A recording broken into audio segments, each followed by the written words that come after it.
Salima, Ninda, Fauzan, Fahmi. Ya, untuk hari ini hanya 3 orang yang tidak hadir ya. Tidak hadir karena ada yang sakit, ada yang di sini. Baiklah, sebelum kita masuk di kegiatan inti pembelajaran, kita dulu mau kegiatan pendahuluan, ya. Karena topik kita pada hari ini kita mau belajar IPAS, ya. Mata pelajaran IPAS, ya. Mata pelajaran IPAS. Sudah ada semua bukunya? Ya, siapkan alat tulisnya ya, siapkan pulpennya, karena kita mau belajar. Kalau begitu, Ibu dulu mau bertanya. Karena topik kita pada pagi hari ini yaitu pendalaman risiko sumber daya alam pengelolaan yang berkelanjutan, ya? Paham? Itu topik kita pada hari ini, ya, pembelajaran IPAS. Sekarang Ibu mau sampaikan dulu. Kira-kira sumber daya alam kalau digunakan dengan boros, kira-kira bagaimana? Apa dampaknya ketika di desa ini hanya ada satu mata air? Apa kira-kira yang terjadi ketika di desa hanya ada satu mata air dan dipakai selama sampai 10 tahun? Maka kita dampaknya akan mantap, bagus sekali Alif. Akan kekeringan. Kalau kekeringan desa pertama tumbuhan tidak tumbuh. Terus tidak bisa bikin mandi, tidak bisa bikin mencuci kalau kekeringan. Terus apa? Ikan-ikan juga akan mati.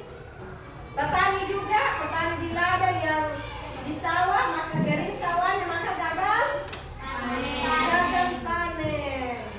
Kayaknya masih kurang semangat, harus breaking dulu biar semangat toh. Oke, tepuk semangat. Oke,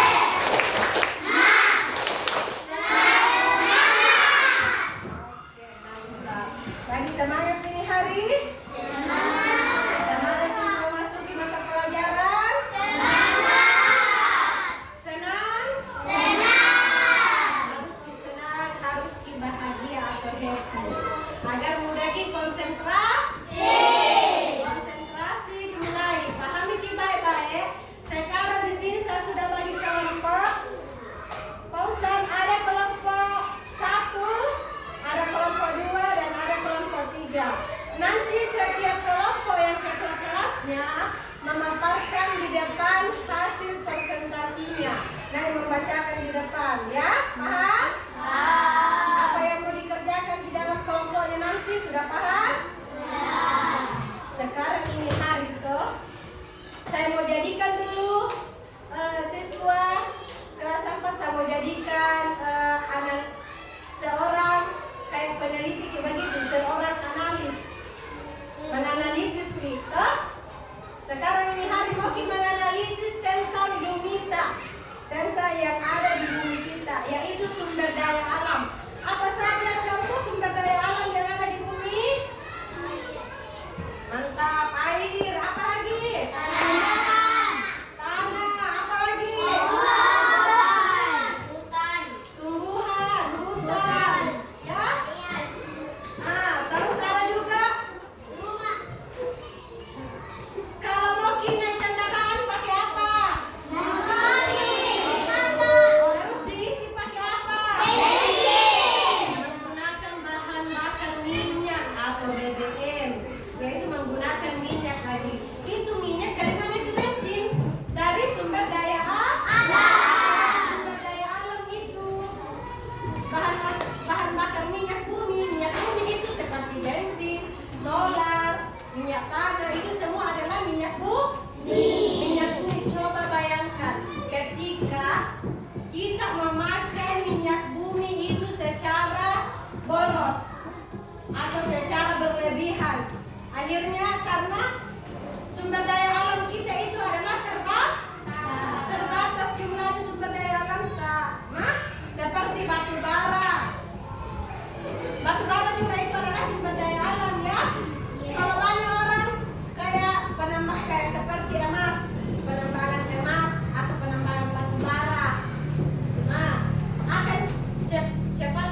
sama beri tugas.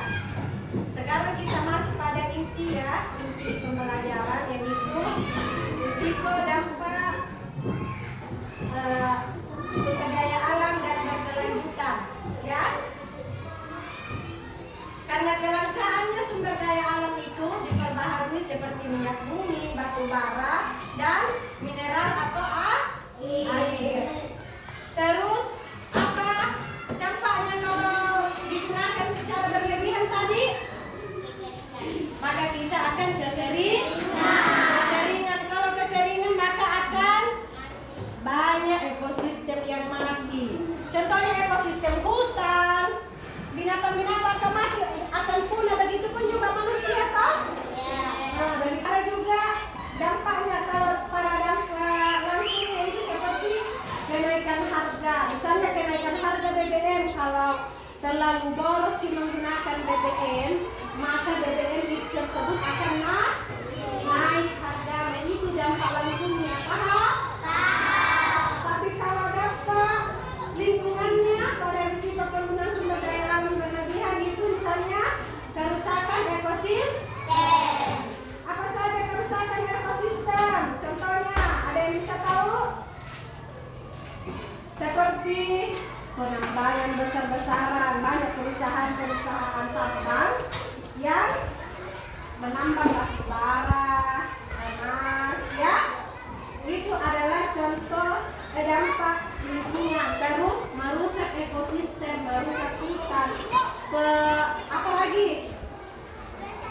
Kalau pohon selalu penggundulan hutan. Kalau penggundulan hutan itu di apa pohon? Ditebang. Banyak orang pernah menebang pohon secara liar. Ya, akhirnya apa dampaknya? Dampaknya adalah hutan gundul, gunung gundul, mengakibatkan banjir. Kalau gundul di hutan mengakibatkan banjir karena banyak manusia yang tidak bertanggung jawab, yaitu menebang pohon dengan sembarangan. Paham? Yaitu dalam dampak lingkungannya ya, kerusakan ekosistem ya. Kalau analisis risikonya yaitu jika kita menghabiskan semua bahan bakar fosil sekarang, generasi mendatang tidak akan memiliki generasi untuk transportasi atau industri. Kalau dihabiskan di batu bara, bahan bakar minyak bumi, ketika sudah dihabiskan, maka generasi yang 10 tahun ke depannya, adik-adik tidak bisa lagi menggunakan kayak bahan bakar karena sudah terbatas itu jumlahnya. Paham? Sekarang kita masuk bagian kedua, hubungan pelestarian. Ya, hubungan pelestarian dan keberlanjutan. Terus, mengapa menjaga lingkungan bukan sekedar membersihkan sampah? Perhatian. Ada yang tahu mengapa menjaga kelestarian hutan itu bukan saja membersihkan sampah? Ada yang tahu? Kenapa? Karena kita juga harus menjaga sistem kehidupan, misalnya kayak ikan, agar ikan tidak mati di laut.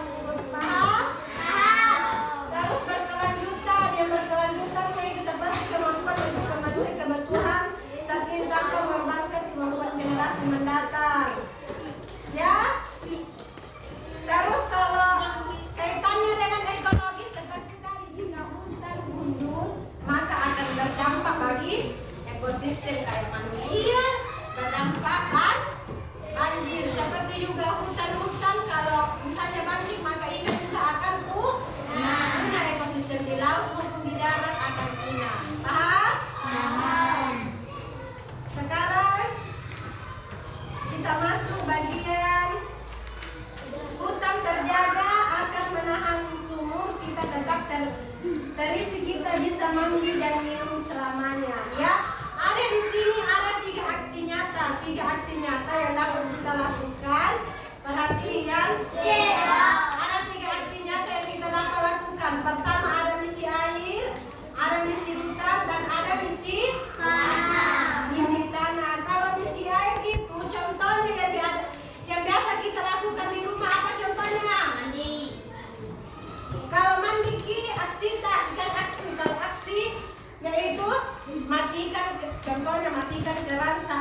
menyabuni tangan atau menggosok gigi.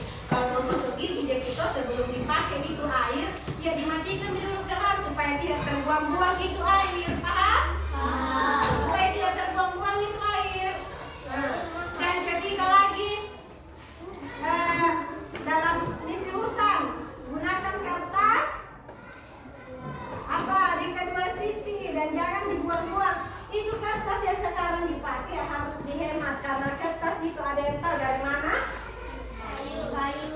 Dari kayu, dari pohon. Dari pohon itu kertas ya, terbuat dari pohon. Lagi kalau banyak nih pohon yang diambil maka akan nanti kekurangan kertas makin. Paham? Ya itu dalam kehidupan sehari-hari.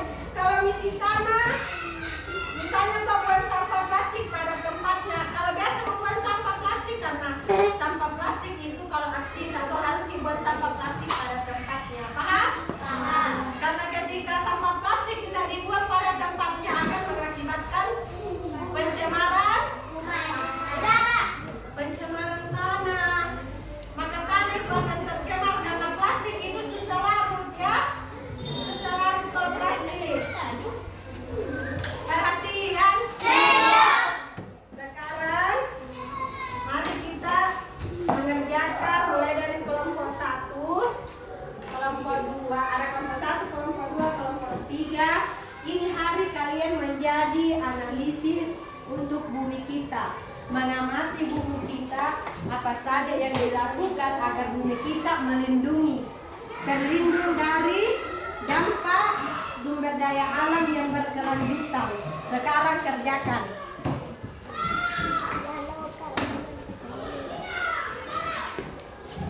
Kerjakan.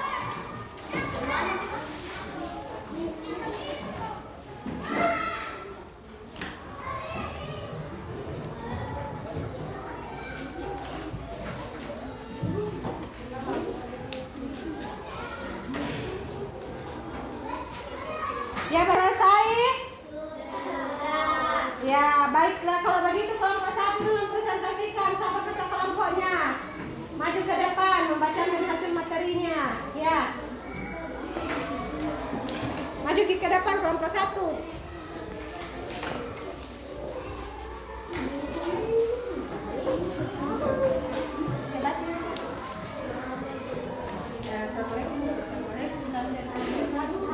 Assalamualaikum, kami dari kelompok 1 ingin membacakan prestasi kita.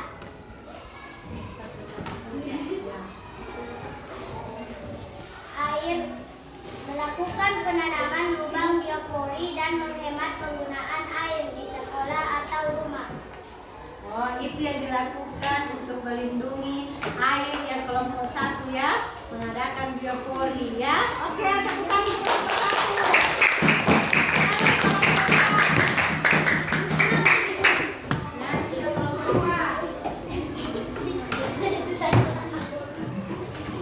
Assalamualaikum warahmatullahi wabarakatuh. Saya dari kelompok 2 ingin membacakan hasil presentasi. Menerapkan prinsip reduce dan recycle pada penggunaan kertas dan menanam pohon penghijauan. Ya, berarti kelompok 2 dia mengadakan penghijauan ya. Oke, terima kasih. Tepuk tangan. Kelompok 3. Kelompok 3 cepat sih.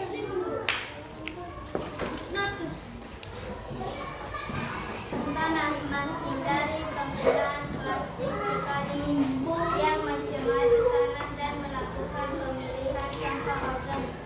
Oke, tepuk tangan untuk kelompok 3. Baiklah, sekarang Ibu mau menyimpulkan materi pada pagi hari ini. Ya. Di mana strategi kita cara melindungi, ada 3 upaya cara melindungi bumi kita agar apa? Agar tidak berdampak ya, agar tidak terjadi pencemaran. Pertama pada sumber daya alamnya yaitu pada air. Kelompok 1 tadi kalau air yaitu melakukan penanaman lubang biopori dan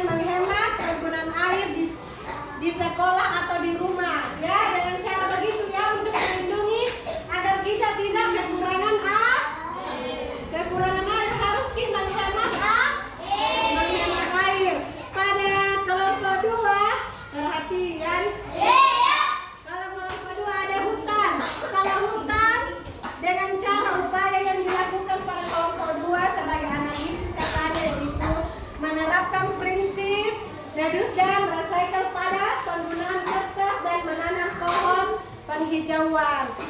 Kalau kelompok 2 menanam pohon seperti penghijauan ya, menanam dan kembali pohon, paham?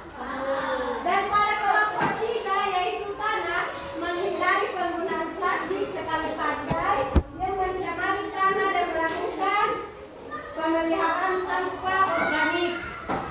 Kalau kelompok 3 dia menggunakan plastik itu hanya sekali pakai di sampah plastik baru dibuang pada tempatnya, tidak mencemari tanah. Kalau kelompok 3 itulah kesimpulan dari tugas kelompok 1, kelompok 2, kelompok 3 pada hari ini. Baiklah, ada pertanyaan? Ada. Kalau tidak ada pertanyaan berarti saya harap semua paham ya. Oke, kalau begitu Ibu dulu mau menjelaskan dampak-dampak yang keberlanjutnya sumber daya alam, dampak sumber daya alam yang berlanjut. Jawab perhatikan. Apa saja dampaknya sumber daya alam jika kita tidak bisa menjaganya akan berkeberlanjutan. Maksudnya ketika keberlanjutan ada BBM. Kali ini pom bensin. Kalau BBM, pom bensin ini berarti bensin. Kalau banyak orang pokoknya asal mengisi saja bensin, boros menggunakan bensin, tidak hemat, maka kita akan langka BBM. Kalau langka BBM maka akan kenaikan harga mahal lagi bensin. Paham? Terus pada saat di gambar kedua yaitu gambar hutan terbakar. Ini apa ini? Pencemaran lingkungan. Contohnya itu kayak di mana hutan terbakar. Kalau terbakar begini hutan, maka banyak polusi yang terjadi, terus ekosistem yang ada di hutan itu akan ekosistem yang ada di hutan dan pohon-pohon juga akan mati, tumbuhan. Paham? Sekarang kita masuk pada gambar tanah kering.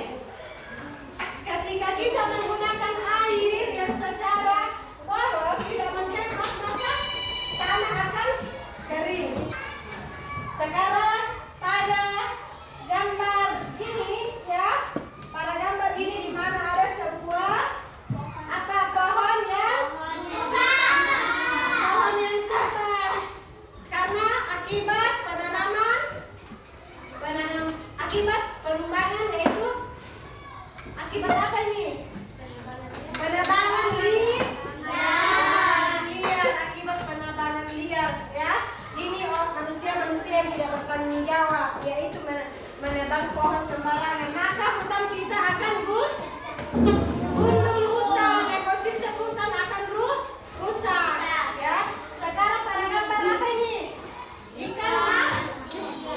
Kalau ekosistem laut atau sungai rusak, maka makhluk hidup yang ada di ekosistem kayak ikan maka akan mati. Baiklah, pada pagi hari ini itu saja yang Ibu dapat sampaikan. Semoga setelah Ibu menjelaskan materi kita yaitu sumber daya alam yang berkelanjutan, yaitu semoga kita lagi bisa menghemat sumber daya alam kita. Semoga bisa bikin menghemat air, menghemat BBM ya, apalagi, dan semoga bisa bikin menjaga bumi kita ini dengan baik, tidak ada lagi pencemaran lingkungan. Paham? Oke, sekian dan terima kasih. Saya akhiri dengan wabillahi taufiq wal hidayah. Wassalamualaikum warahmatullahi wabarakatuh.